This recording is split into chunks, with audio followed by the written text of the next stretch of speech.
నా వీడియోలు ఆదరిస్తున్న ప్రేక్షకులందరికీ కూడా నమస్కారాలు. ఈ మధ్య నేను కొంచెం వీడియోలు చెప్పడం తగ్గించాను.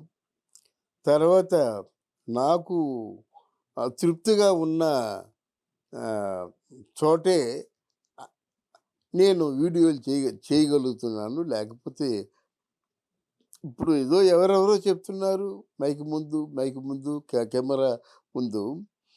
ఆహ్, ఎందుకో నాకు ఆ దిశగా అంటే ఆ దిశగా ప్రయత్నం చేయాలనిపించటం లేదు.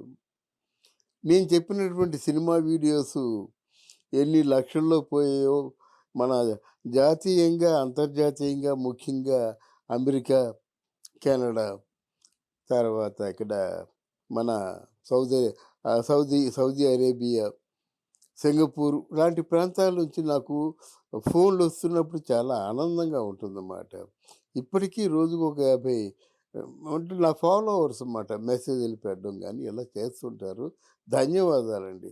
వాళ్ళందరూ రాజకీయాలు మాట్లాడుతున్నారు బానే ఉంది. సినిమాల్ని పూర్తిగా వదిలేసారా అంటే, సినిమాల్ని ఎందుకు వదిలేస్తానండి?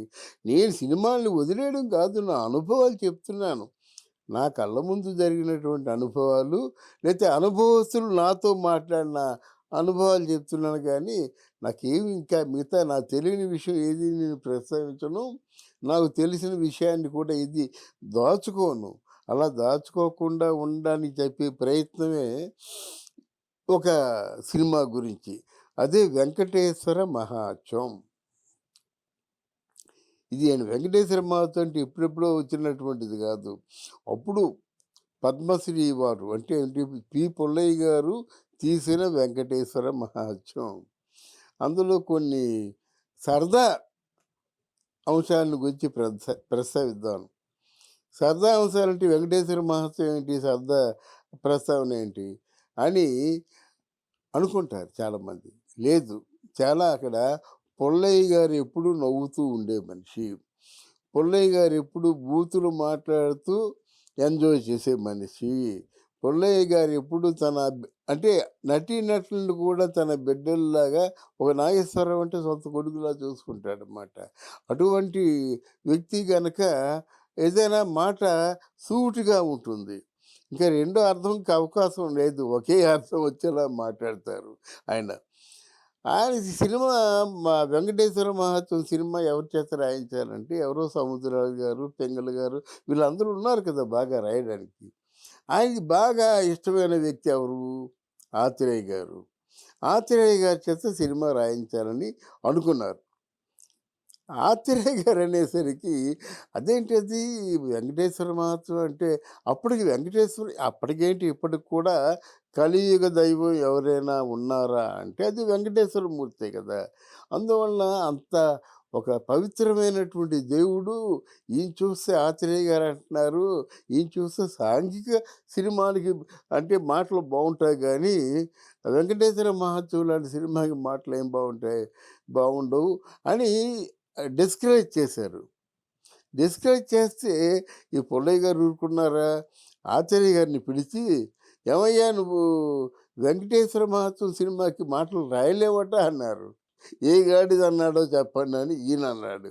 అరే! గాడిద అనవసరం అవసరం లేదు గానీ నువ్వు రాయగలవా? రాయలేవా? ఛాలెంజ్ చేస్తా, నేను రాయగలను అని ఆత్రేయ గారికి కొంచెం పౌరుషం పుట్టిందన్నమాట. ఆత్రేయ గారికి కోపం వచ్చినట్టయితే మామూలుగా ఉండదు.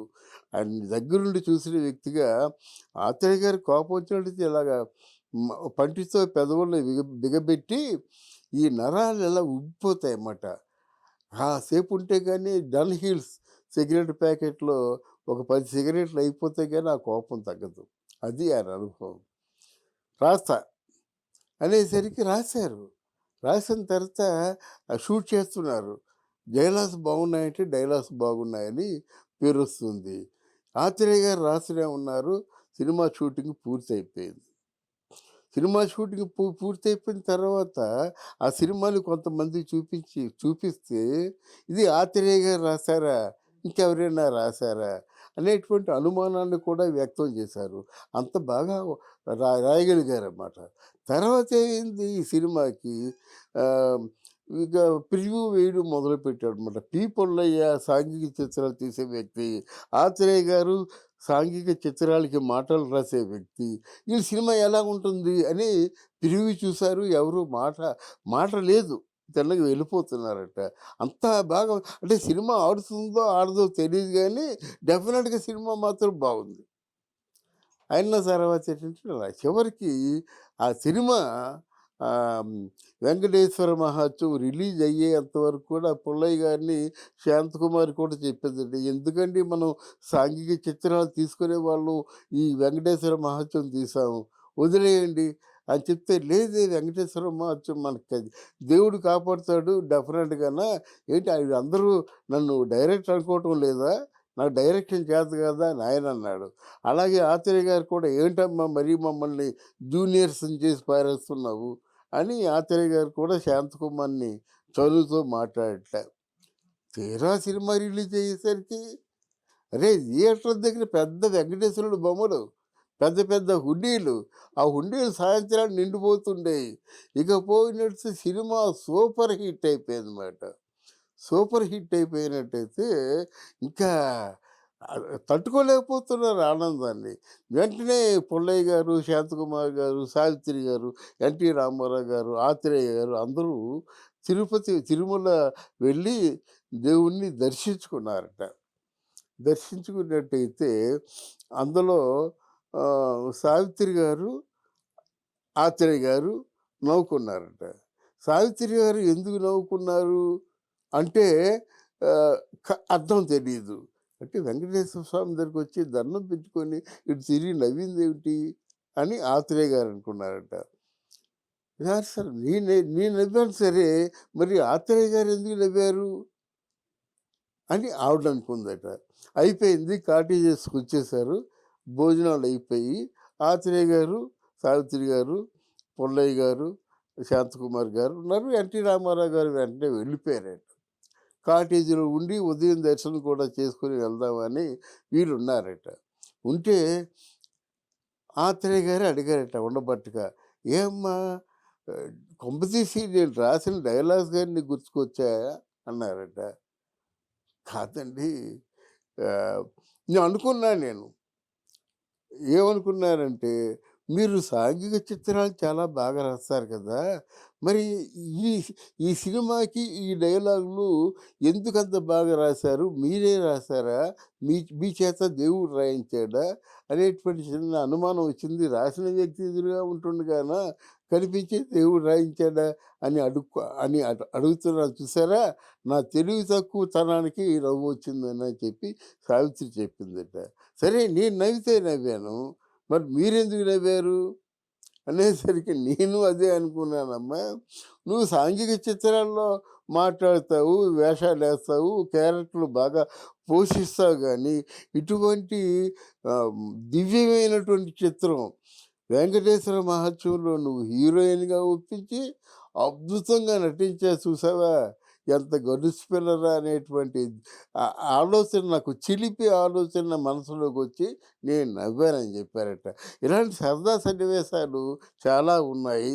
తర్వాత ఆత్రేయ గారు, సావిత్రి గారు, పుల్లయ్య, శాంతకుమార్ గారు విజయయాత్రకు వెళ్ళేవారట. థియేటర్ల దగ్గర చూసినట్టయితే హుండీలు నిండిపోయాయట. సినిమా కలెక్షన్ ఒక పక్క, హుండీలు నిండిపోయే కలెక్షన్ ఒక పక్క. అవన్నీ కూడా స్వామివారికే మళ్ళీ వెళ్ళి సమర్పించుకున్నారట. అంటే ఏంటి అంత అనుమానంతో ప్రారంభమైన చిత్రం చేయలేము, డైరెక్షన్ చేయలేము అనుకున్నటువంటి పుల్లయ్య గారు అద్భుతంగా డైరెక్షన్ చేశారు. సినిమాకి డైలాగ్స్ రాయలేడేమో అనుకున్నటువంటి ఆత్రేయ గారు అద్భుతంగా డైలాగ్స్ రాశాడు. అసలు సాంఘిక చిత్రాలకి పద్మావతి క్యారెక్టర్ సూట్ అవుద్దేమో అనుకున్నటువంటి సావిత్రి చివరిలో కంటతడి పెట్టించి ఆహ్, ఆ మైకంలో తీసుకెళ్ళిపోయింది. గనక ఇదొక మంచి అనుభవం అని అనుకుంటాను.